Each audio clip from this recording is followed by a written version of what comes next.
Мөн хамиг өвлөхийн тулд би юу хийх ёстой вэ? Энэ асуултад дэлхий дээрх бүхэл шашны урсгалууд өөр өөрийнхөө хариулахыг оролдсон байдаг. Тэднийхийнх нь өөрийгөө золиосолж, бусдын төлөө амьдрах нь энэ асуултын хариулт гэж үздэг.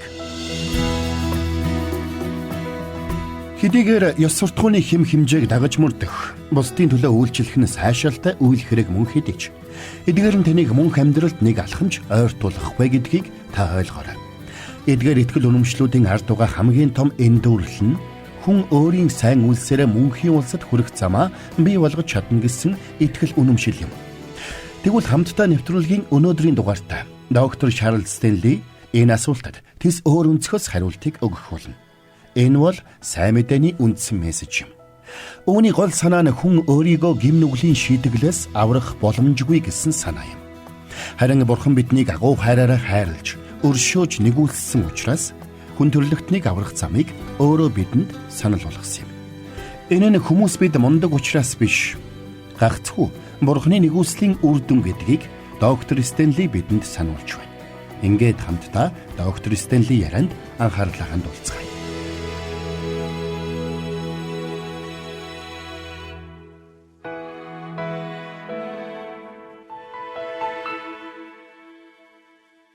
Хэрвээ би танаас таны амьдралыг хэн удирдах байна вэ гэж асуувал та би өөрөө өөрийнхөө амьдралыг удирдах байна гэж хариулах байх. Тэгвэл би танд дахин сануулъя. Өнөөдөр таны амьдралыг та өөрөө удирдах байгаа мэт санагдаж байж болох ч үнэн хэрэгтээ таны цаана, таны араас сатан таныг удирдан чиглүүлж байгаа гэдгийг та битгий мартаарай. Тэр алсуура таны замыг удирдан чиглүүлж байдаг юм. Учир нь та түүний бий болгосон систем дотор амьдарч байна. Тэгвэл энэ зам эцэстээ юунд хүрэхийг та мэдэх үү? Гарцаагүй мөхөл сүрэл рүү хөтлөх болно. Учир нь Бурхныг эсэргүүцэн Бурхны эсрэг дайсагнан амьдарч байгаа нэгэн хизээч амжилтад хүрэхгүй. Тиймээс би танаас асууя. Та өнөөдөр энэ ертөнцөөр удирдуулан амьдрахыг хүсэж байна гэж үү? Сатанаар амьдралаа удирдуулан амьдрахыг хүсэж байгаа гэж үү? Махбодын хүсэл тачаалтаа автан амьдрахыг хүсэж байгаа гэж үү? Эсвэл эсрэгээр амьд Бурхнаар удирдуулан амьдрахыг хүсэж байна уу? Эфесийн 2 дугаар бүлгийн 1-3 дугаар ишлэлээр дамжуулан Илч Паул бидэнд хэрхэн амьдрах учиртайг сануулan зааж байна. Тэрээр Эфесийн итгэгчдэд хандан бичгтээ та нар өмнө ийм байсан. Энэ байдлынхаа улмаас та нар Бурхны уур хилэн хүртэх ёстой байсан юмаа гэж тайлбарлан бичсэн байна. Гэвч бидний энэ зөвхөрөнгөө барсан ямар ч аврагдах найдваргүй энэ нөхцөл байдал Бурхныг хөдөлгөсөн. Бурхан биднийг өрөвдөн хайрласандаа бидэнд нэгүслийн бэлгээ өгсөн юм. Тэгвэл эндээс нэг асуулт урган гарч ирж байна. Гэм нүгэлтэд өөрийгөө аврах ямар ч боломжгүй хүмүүс бид Бурханы хайр инэрлийг хүртэхээр юу хийсэн бэ гэсэн асуулт. Үнэн дээр бид бүгд Бурханы зүйлсэд үгсэн байсан. Бид бүгд махбодынхон хүслийг даган амьдарч зүсэн бүрийн ёрын мууг үлдэж байсан. Тэгвэл тэд өөрсдөөсөө Бурханд тааламжтай юу өргөж чадах вэ? Үндэ юу ч өргөж чадахгүй. Магадгүй та хамгийн сайн байшинд амьдардаг байж болно. Эсвэл эсрэгээр ядуу зүдүү амьдардаг ч байж болно. Гэхдээ би танд нэг зүйлийг хэлье. Энэ бүхнээс чинь үл шалтгаалаад танд Бурхны нэгүсэл хэрэгтэй юм. Бурхны нэгүсэл гэдэг нь бидний хүртэх ёсгүй байсан ч Бурханаас бидэнд Есүс Христээр дамжуулан өгч буй тэр гайхамшигтай хайр, инэрл, уучлал, өршөөл, аврал, золилт юм. Тиймээс бид Есүс Христийг аврагчаа болгон хүлээж авснаар авралыг аваад зогсохгүй, Бурхны хүүхэд болох боломжтой болсон юм. Биднийг ийхүү аврагдах үед биднийг цоошин бүтээл болгодог гэдгийг Библи бидэнд батлан хэлсэн байдаг. Магадгүй та балчир бага наснд Христэд итгэж авралыг авсан байж болно. Тэгээд та дотор би Христэд итгэх үед бага байсан болохоор арайч тийм яадгаа алдчихсан хүн байгаагүй гэж бодож иж болох юм. Гэхдээ би танд хэлье. Та тийм зүйлсийг хараахан үйлдэггүй байж болох ч тийм зүйлсийг үйлдэх бүрэн потенциал танд байсан гэдгийг та ойлгох хэрэгтэй. Гэвч Бурхны авралаар та тэр зүйлсийг үйлдэж амжихаас өмнө Бурхан дээр ирсэн байна шүү дээ. Бид оюун санаагаа шинжлэн байж дараах агуу үннүүдийг дахин санах хэрэгтэй юм. Юу гэвэл Бурхан биднийг аварсан, тэр бидний нүглийг уучлсан, биднийг өөртөөгөө эвлэрүүлсэн, биднийг зөвтгсөн, алдаршуулсан, мөн нэгүслийнхээ дагуу аварсан энэ бүхэн эцсийн дүндээ бол Бурхны гайхамшигтай нэгүсэл юм. Тиймээс бид Бурхны биднийг нэгүслээрээ хүлээн авч, биднийг аварч, биднийг уучилж, бидэнтэй эвлэрч, биднийг зөвтгөж, биднийг алдаршуулж, биднийг ариусгасан гэдгийг бид үргэлж санах учиртай юм. Энэ бол бидэнд өгөгдсөн Бурхны нэгүсэл. Бид 8 настай балчир байна уу, 80 настай хөгшин байна уу? Хамаагүй.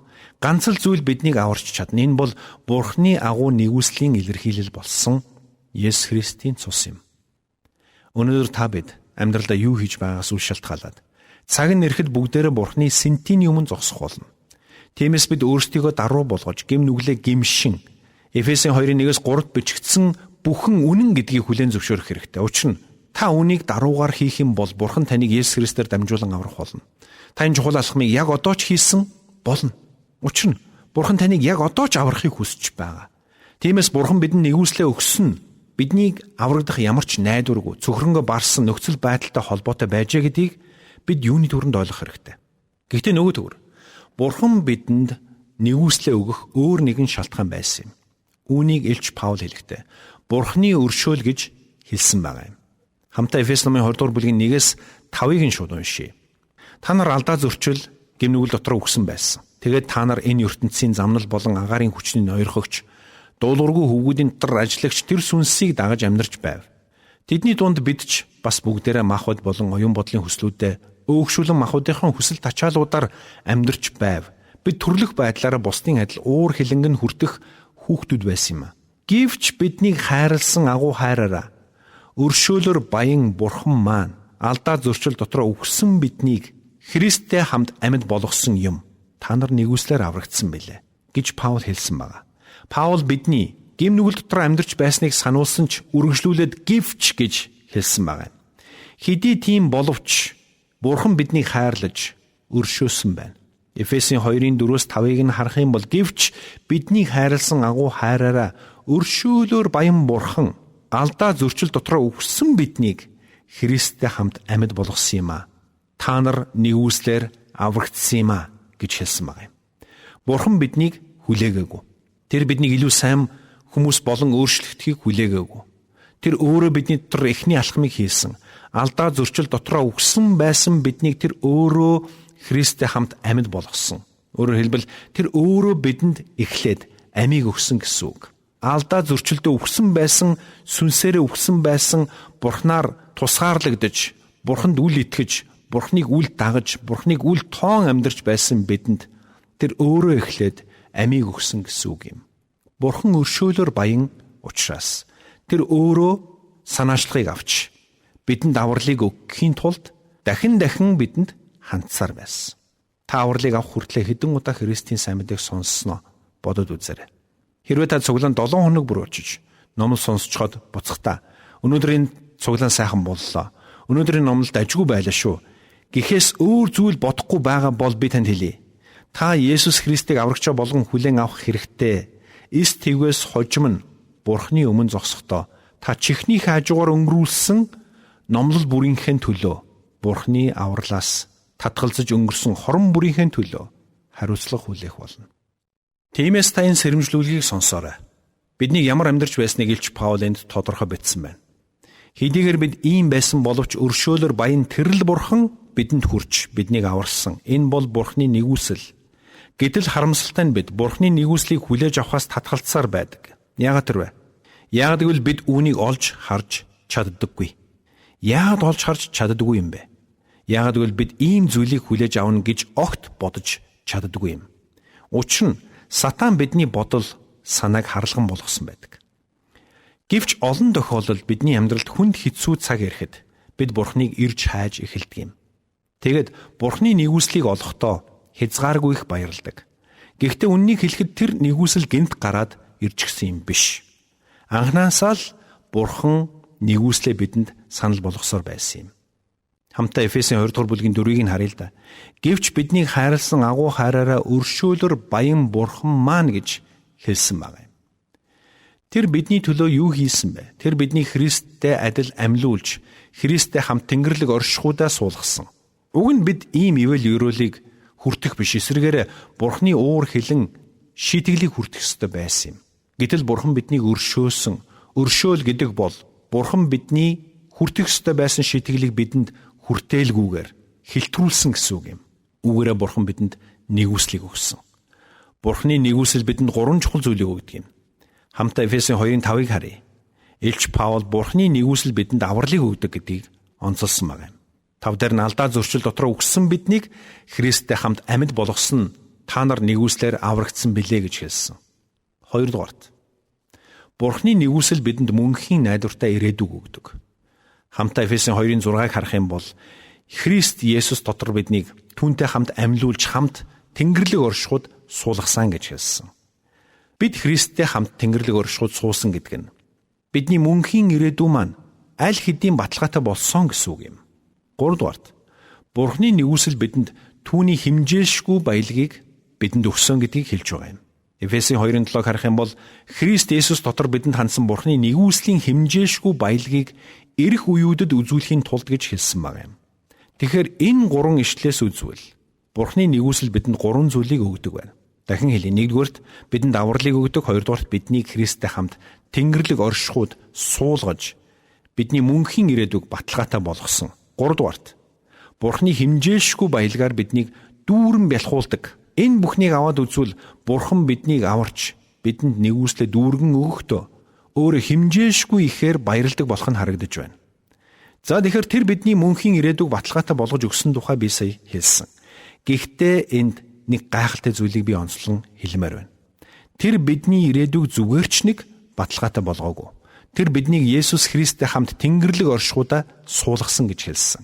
Үргэлжлүүлээд хэлэхдээ энэ нь Христ дотор бидэнд хандсан түүний нэгүслийн химжээлшгүй баялагийг ирэх үеүүдэд үзүүлэхийн тулд гэж хэлсэн байна шүү дээ. Найзуудаа, үүнээс илүү ивэл юрүүл гэж би гэж юу. Химжээлшгүй баялаг гэж энд юуны тухай яриад байгаа юм бэ? Энэ баялагын тухай өгүүлэхдээ энд Есүс Христ дотор бидэнд хандсан гэж хэлсэн байгааг анхаараарай. Энэ нь юу гэсэн үг вэ? Бурхан биднийг энэ дэлхий дээр байх хугацаанд биднийг авраа зогсохгүй. Бидний мөнхийн ирээдүг Есүс Христ дотор баталгаатай болгож өгсөн гэсэн үг юм. Тэгсэн хэрэг нь Бурханы санаа амраагүйг бид харж байна. Тиймээс тэр биднийг Есүс Христтэй хамт Тэнгэрлэг оршихуудаа суулгасан байна. Тэгээд санаа амраагүй. Тэр биднийг Есүс Христийн дотор нэгүслийн бүхий л баялагаараа дүүргэж, тэр баялагийг биднэр дамжуулан ирэх үеүүдэд гайхшруулан, гэрчлүүлэн үзүүлэхийг хүссэн байна шүү дээ. Энэ нь ирэх үеүүдийн туршид бидний дээрээс буух Бурханы ивэл юрэл хизээч дуусахгүй гэсэн үг юм. Бурхан бидний дээрээс хайр инэрлээ үеийн үед асгасаар байна гэсэн үг юм. Тэгвэл та Бурханы нэгүслээс татгалцснараа яг юуг алдаж байгаагаа бодоод үзээрэй. 1-дүгээрт та Бурханаас хүлээн авах мөнх амийг алдаж байна. Бурханаас танд өгч буй мөнхийн хайрыг алдаж байна. Бурхантай нөхөрлөх нөхөрлөл, сэтгэл хангалуун байдал, баяр хөөртэй амьдрал, амар тайван байдлыг алдаж байна. Гэтэл эсрэгээр та сатааны уруу таталт мэхлэлтэнд автаж амьдралаа дэмий өрн таран хийсээр дуусаад эцэст нь Бурханаас үүр тусгаарлагдан тамд хаягдахыг хүснэ гэж юу? Би танд нэг зүйлийг хэлмээр байна. Найз минь, хэрвээ чи Бурханы нэгүслийг хүлээн авахаас татгалзаж байгаа бол би чамд хэлье. Магадгүй чи энэ дэлхий дээр хамгийн амжилттай яваа бизнесмен байж болно. Гэсэн ч би чамд хэлнэ. Чи маш мунхаг байна гэдгийг хэлэх болно. Учир нь ийм гайхалтай саналаас татгалзна гэдэг яавч мунхаг хэрэг биш. Хамтдаа нэг зүйлийг шударгаар бодож үзцгээе. Хэрвээ та бизнес эрхэлж байсан бол хийж буй ажилдаа ингэж хандахгүй шүү дээ. Та бүх зүйлийг аль болох урдаас төлөвлөж, бүх эрсдэлд урдаас бэлтгэлтэй байхыг эрмэлзэх болно. Тэгвэл би танаас асууя. Та энэ дэлхийг орхин удах үедээ Бурханы өмнө очиод юу гэж хэлэх вэ? Бүх амьдралаараа үхэн хатан зүтгэж байж хураасан бүх хөрөнгөө ардаа орхиод Бурханы өмнө очисон та Бурханд амьдралаа хэрхэн тайлагнах вэ? Бүхий л амьдралын чинь туршид Бурханаас танд санал болгосоор байсан тэр бүх авралын саналаас татгалзаж ирснээ хэрхэн тайлбарлах вэ? Тэр цагт та харуулсан гашуутсан ч бүх зүйл нэгэнд оройтсон байх болно. Гэтэл та энэ амьдрал дээрх өөр бусад асуудлуудаа ингэж ханддаггүй биз дээ. Ажил, бизнес, санхүү мөнгөндөө бид ингэж хариуцлагагүй ханддаггүй шүү дээ. Магадгүй та намайг сонсоод би тантай санал нийлэхгүй байна гэж бодож үйж болох юм. Тэгвэл би танд хэлье. Та харлган байна. Сатан таныг ийм харлган болгосон учраас амьдрал чинь өдөр өдрөөр эцсийн сүрэл рүүгээ явж байгааг та олж харах чадваргүй болсон байна гэсэн үг. Тиймээс таны нүдийг нээж энэ бүхнийг олж харах чинь туслаасай хэмээн Есүс Христийн нэрээр залбирмаар байна. Учир нь Сатан таны бүх анхаарлыг өөр бусад аар сар зүйл рүү хандуулсаар эцэст нь таныг сүрүүлэхийг хүсэж байгаа. Бүх зүйл сайн сайхан болно гэсэн хуурамч найдвар дотор таныг итгүүлж хуурам эхлэхийг хүсэж байгаа. Харин таны хувьд авралыг авах цорын ганц боломж бол Есүс Христийн өмнө даруугаар ирээд түүнээс авралыг гуйх явдал юм. Үнэндээ Бурхан танд хайртай учраас тэр өөрөө санаачлахыг гартаа авсан. Тиймээс ч тэр одоо ч таны амьдралд ажилласаар байна. Тиймээс өнөөдөр ч таны амьдралд боломж байсаар байгаа. Ямар боломж вэ? Гэм нүглээ Бурханаар уучлуулах, Бурханы нэгүслэр авралыг авах, Есүс Христтэй хамт Тэнгэрлэг оршихуйд сууж, түүнтэй хамт мөнхөд байх боломж. Бурханы нэгүсэл бидэнд ийм л боломжийг санал болгодог. Гэхдээ Бурханы энэ нэгүсэлтэй хамт нэгэн үүрэг дагалдаж ирдэг юм. Тэр нь юу вэ? Хамтаа Эфесийн 2:8-9-ийг гаргаад харъя. Та нар нэгүслийн учир итгэлээр аврагдсан. Энэ нь та нараас бус харин Бурханаас өгөгдсөн бэлэг бөгөөд. Үйлсээр чинь ирээгүй тул хинч өөрөөрөө сайрхаж чадахгүй гэж хэлсэн байна. Энэ ишлэлийг уншсан олон хүн би итгэлээр аврагдсан аврал бол Бурханы бэлэг гэж ойлгодог. Мэдээж аврал бол Бурханы бэлэг мөн. Гэхдээ юу гэж? Бурханд итгэсэн бидний итгэлч мөн Бурханы бэлэг мөн. Тиймээс за би бэлэн болохоор Есүст итгэнэ гэж хэлж чадахгүй гэсэн үг. Магадгүй та дотор би хүснээрээ сайхан амьдарч байгаад хэдэн жилийн дараа хөгшин болсон хойно Бурханд итгэнэ гэж бодож явж болох юм. Гэхдээ найз минь, танд тийм боломж гарахгүй байхыг ч та мэдэхгүй. Нөгөө төгөр та гэм нүгэл дотроо амьдарсаар байгаагаа сайхан амьдарч байна гэж бодох нь өөрөө томоос том эндүрл юм. Учир нь гэм нүгэл таныг дотроос чинь сүрүүлж байгааг та ойлгохгүй байна гэсэн үг. Тэгээд та бүх зүйл болж байна, бүтэж байна гэж бодож явсаар нэг мэдэхэд бүх зүйлс чинь оройтсон байх болно. Тиймээс Бурханы нэгүсэл танд ирэхдээ нэгэн үүргийг дагуулan ирдэг гэсэн үг. Тэр нь ямар үүрэг вэ? Энэ бол Есүс Христийг аврагч эзнээ болгон хүлээн авч итгэх үүрэг юм. Энэ нь юу гэсэн үг болохыг би танд тайлбарлаж өгье. Би энд итгэх гэсэн үгийг хэлэхдээ Бурхан байдаг гэдэгт итгэх. Эсвэл Есүс Христ энэ дэлхийд ирээд загалмай дээр нас барсан гэдэгт итгэх тухай яриагүй юм шүү. Угтаа бол итгэл гэдэг нь гурван зүйлийн нийлбэр гэдгийг та ойлгоорой. Нэгдүгürt энэ нь бид Бурханд итгэж түүний үгийг үнэн гэдэгт итгэнэ гэсэн үг. Хоёрдугаарт бид гим нүглээ гимшин гэсэн үг юм. Энэ нь би Есүс Христ итгэснийхэн дараа хичээж байгаад илүү сайн хүн болох ёстой юм а гэсэн санаа биш. Харин хамгийн түрүүнд бодол санаагаа өөрчлөнө гэсэн үг юм. Би өмнө буруу амьдарч байсан гэдгээ хүлээн зөвшөөрнө гэсэн үг. Өмнө зайлсхийж байсан Бурхан руугаа илүү тэмүүлж, өмнө тэмүүлдэг байсан ёс бус бүхнээсээ зайгаа барьна гэсэн үг юм. Өмнө татгалзаж байсан Есүс Христийг хүлээн авч, амьдралыг минь сүйтгэж байсан гэм нүглээсээ татгалзнаа гэсэн үг юм. Бурханы нэгүсэл намайг аварна гэдэгт бүрэн итгэнэ гэсэн үг юм. Товчхондоо бол гимшил гэдэг нь оюун санааны өөрчлөлт юм. Та оюун санаагаа өөрчлөх хэрэгтэй болно гэсэн үг. Энэ нь та үйлсээр аврагдаж байгаа хэрэг биш. Харин таны итгэл таныг ийм өөрчлөлт рүү хөтлөнө гэсэн үг юм. 3 дугаарт та Есүс Христийг хүлээж авах ёстой. Тэр бол танд авралыг өгөхөөр таны төлөө дэлхийд ирсэн нэг юм. Хэрвээ та эхний 2 алхмыг хийсэн бол та энэ 3 дахь алхмыг гарцаагүй хийх болно. Өөрөөр хэлбэл хэрвээ та түүний үгийн гэрчлэлд итгэж байгаа бол, хэрвээ та бодол санаагаа өөрчилж байгаа бол, та Есүс Христийг аврагчаа болгон хүлээж авах болно.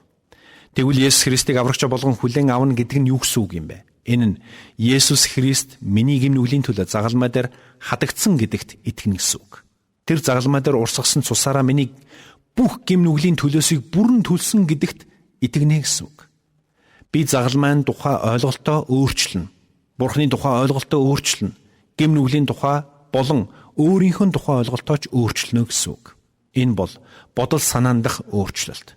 Энэ өөрчлөлтийн улмаас та Есүс Христийг аврагч эзнээ болгон итгэлээрээ хүлээн авч байна гэсэн шийдвэрийг гаргах болно. Мөн би Есүс Христийг амьдралынхаа эзэн болгон хүлээн авч амьдралынхаа жолоог түүнд атгуулж байна гэсэн шийдвэрийг гаргах болно. Энэ бол Бурханы нэгүслийн хариуд таны хийх ёстой алхам юм. Бурхан агуу нэгүслээрээ танд гайхамшигтай авралыг санал болгож байна.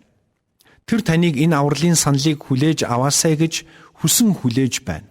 Энэ гайхамшигтай боломжийг үгээр илэрхийлэх аргагүй.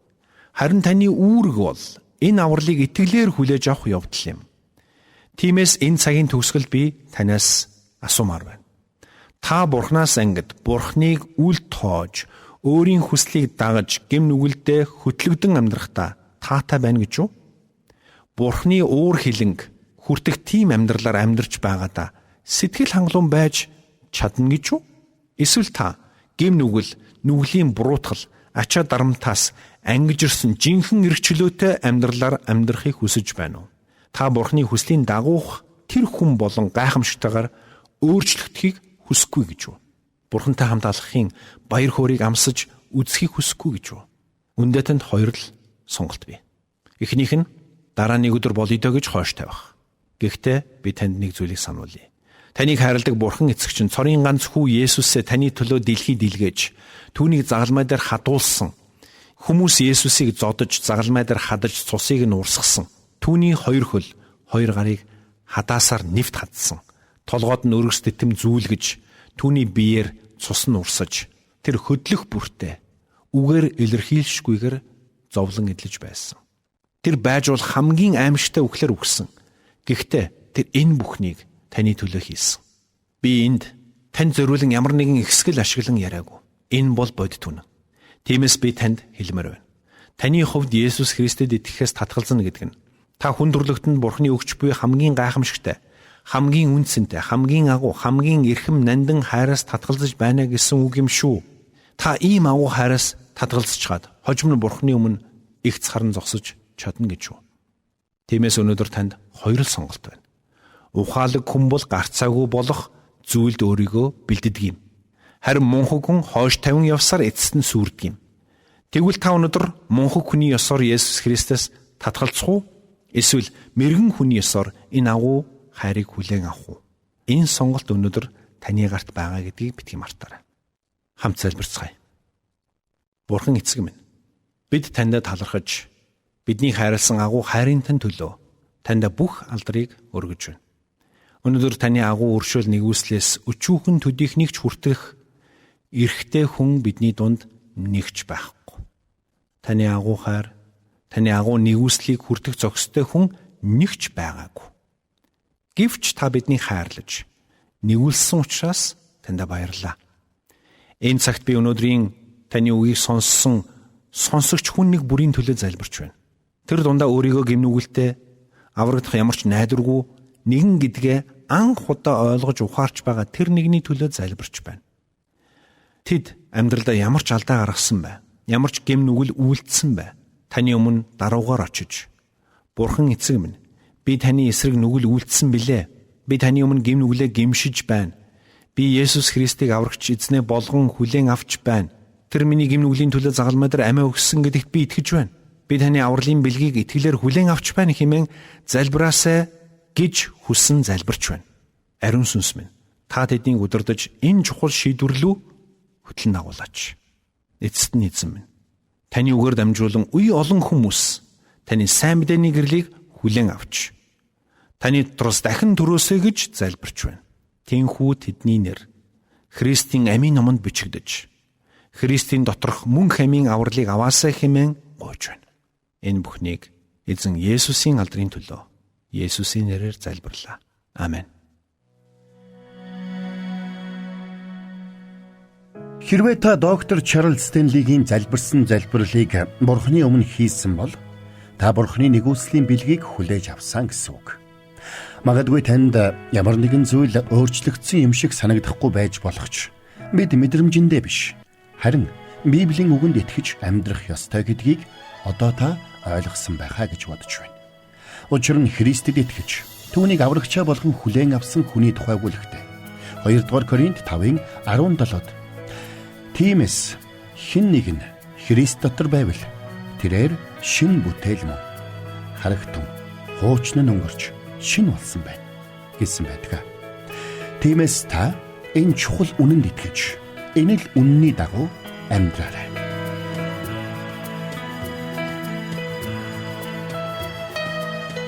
Бурханд тэмүүлсэн сэтгэл Хүмүүсийг энэрх зөрөхөөр амьдрахад туслах номлогч доктор Чарлз Стенлигийн хамттай нэвтрүүлэг сонсогч танд хүрэлээ. Нэвтрүүлгийг дахин сонсохыг хүсвэл Итгэл радио.com-оор зочлоорой. Бидэнтэй холбогдохыг хүсвэл 8085 99 тэгтэг дугаард хандаарай.